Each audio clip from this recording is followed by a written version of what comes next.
Welcome, all you buck-loving old-timers out there who are stuck in the 70s like I am. Welcome to the Tiger Pit. Yeah, stuck in the 70s. Wish I could go back in time.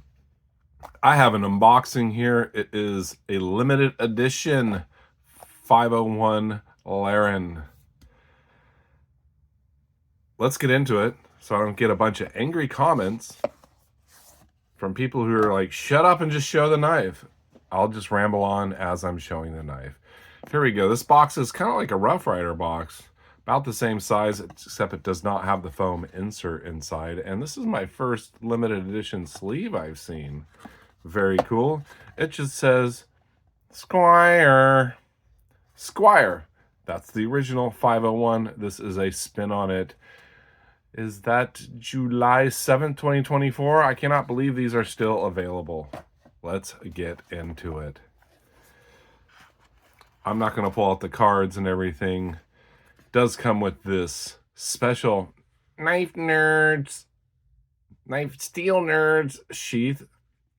Clip slip. Made in the USA. It says 501 at the bottom there. Let's see if I can get it. Proudly made in the USA. It's covering the American flag. Don't worry, I've heard that these can break. I'm not sure if they're not heat treated properly or what the deal is with that. So if you get one of these, be very careful with that clip. Clip slips are very pricey and hard to come by. Anyways, the knife. Oh, this special bag. Knife Steel Nerds.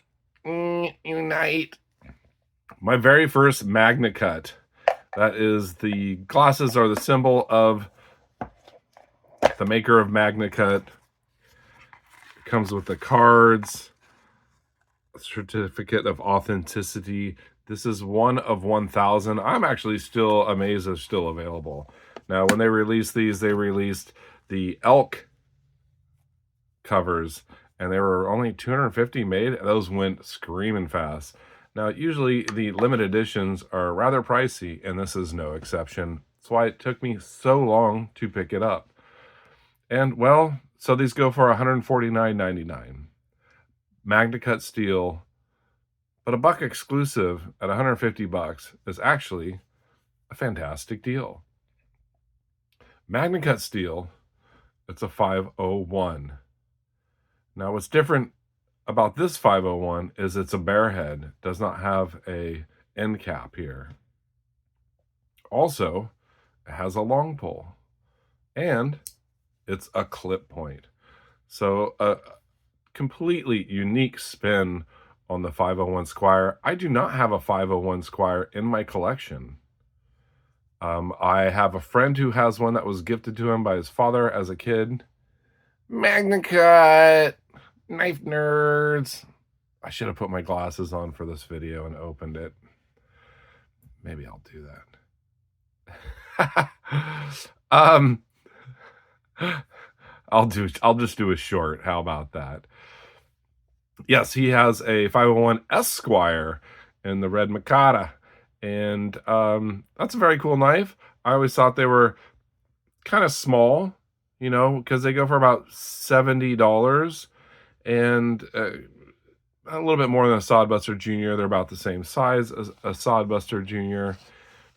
At $70, you can get a buck 110. I have a lot of buck 110s. That's why I haven't picked this up yet. Here's a Sodbuster Jr. My only one in wood, as a matter of fact. And a super steel, because I'm a knife steel nerd. Yes. And S35VN. It came kind of sharp, not nearly as sharp as this, I bet. And look at the point on that. Case, can you do a point like that? Sometimes. Let's look at the blade grind. My first Magnacut. Well, guess we got to see. Sorry about that. Let's see how sharp it is. Oh, yeah. Buck always puts a screaming edge on it. Let's check out this case. Meh. not too shabby. This one, actually, the blade grind came really nice. In case you could take a lesson or two from Buck on how to sharpen your knives. I don't think they're really listening or care, but you can see cutting edge to cutting edge, the Saudi has it's a little bit longer, but if you do bolster to bolster, they're about the same length. And then my camera's angled, but the handle on the Larrin is actually a little longer. And I always get comments from people saying, you know, Sodbuster Jr., those crossroads would be so awesome if they just put a lock back on it. Yeah, you know what? Get a copper lock. Yeah, I know you probably love the Sodbuster Jr. pattern and you wish it had a half stop and a lock back. Well, you know what? Get a buck. Look at that. Cocobolo wood. Let's take a look at the Cocobolo since I'm rambling.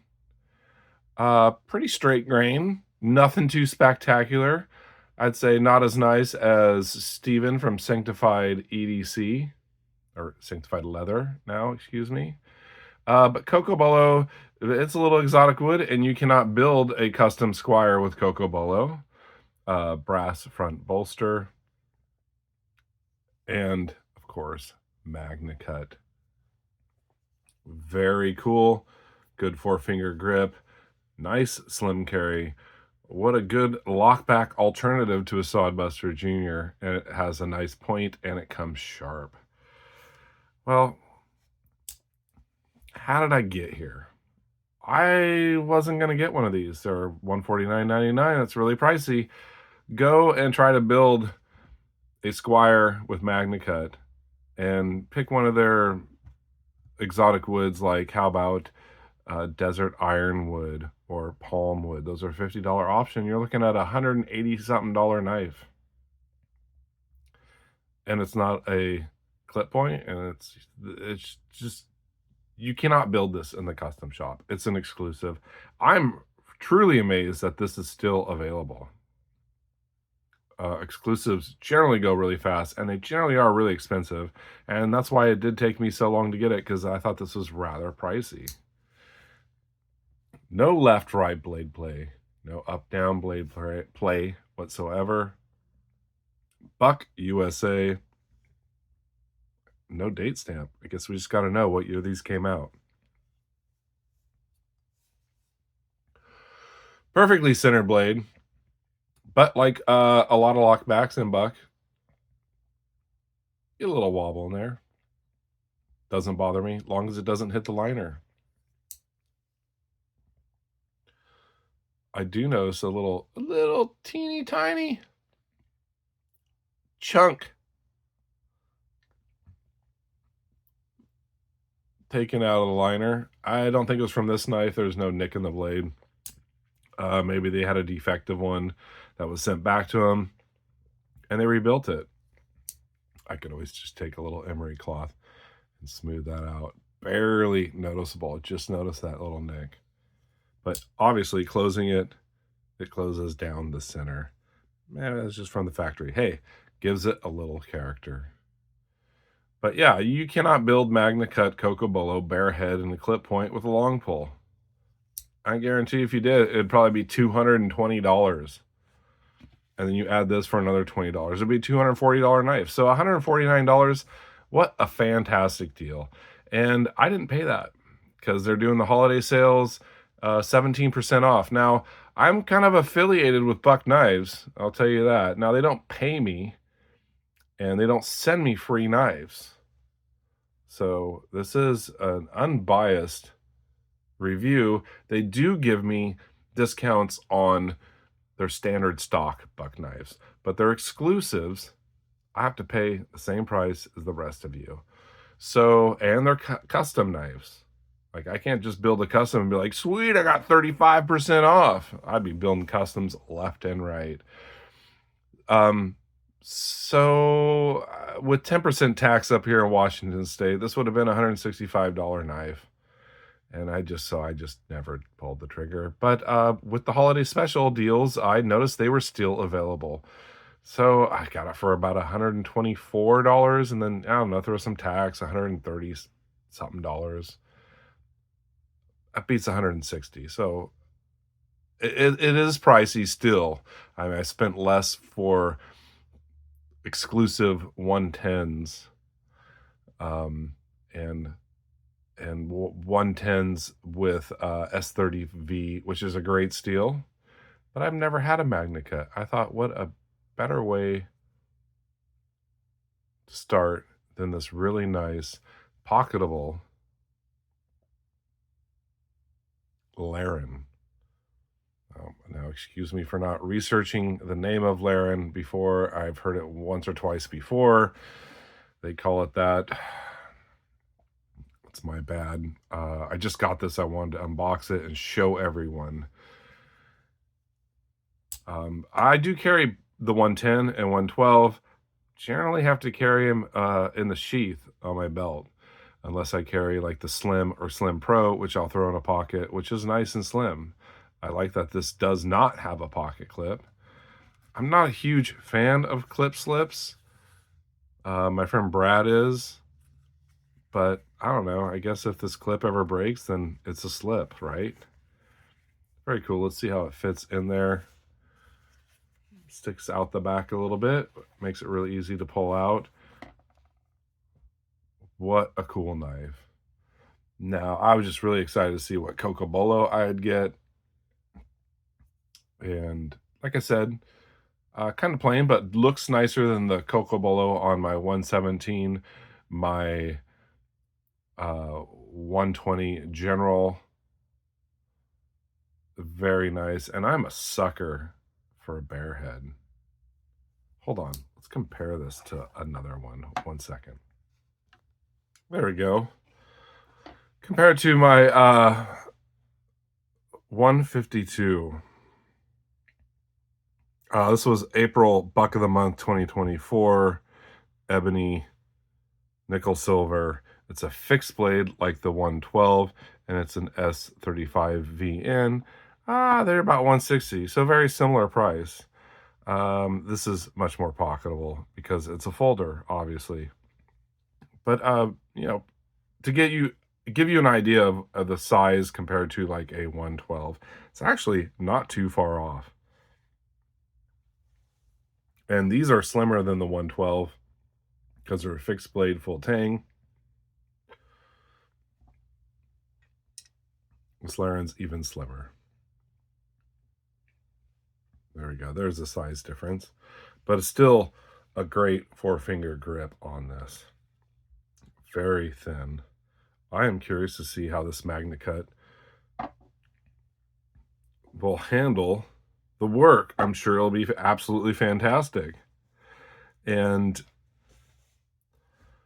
well, I may have decided to build a custom Squire before I ordered this.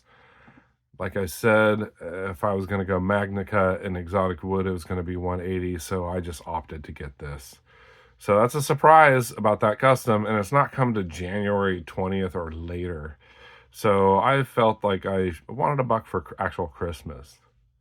And I ordered this a few days ago, and being so close to Post Falls, Idaho, I just got it today, which I'm not sure when this video is posting, but what a cool knife. A lot of other people out there who have these. And like I said, I'm surprised they haven't sold out. Maybe it's just some people are turned off by Buck's quality. I am definitely not. I have not had a problem with mine. I know Steven had a problem with his first one and talked to him and sent it back, and they made it right and sent him an absolutely gorgeous piece. 150 is a lot for one of these smaller knives. But it's a Buck exclusive. I never see them go down in price. This was 70. This is a case exclusive, one of 400. Like I said, my only wood case sodbuster. I've heard S35 VN and Magnacut are pretty similar, very close edge retention. The Magnacut may have better edge retention. But honestly, out of my Boss heat treated 420, I get really good edge retention out of that, and it's really easy to sharpen. This is S35. It's all good. I guess I'm turning into a knife steel nerd. Uh-oh. Well, you know, when you got a bunch of bucks in 420, where do you go from there? You can only go up. So I guess a Merry Christmas to myself. Very cool knife. I'm going to carry this and use it. The brass does patina up. It looks like it's a brushed brass, which is very classy. Thank you for joining me in the Tiger Pit. You all stay sharp, be kind, and take chances, you nerds. Take care.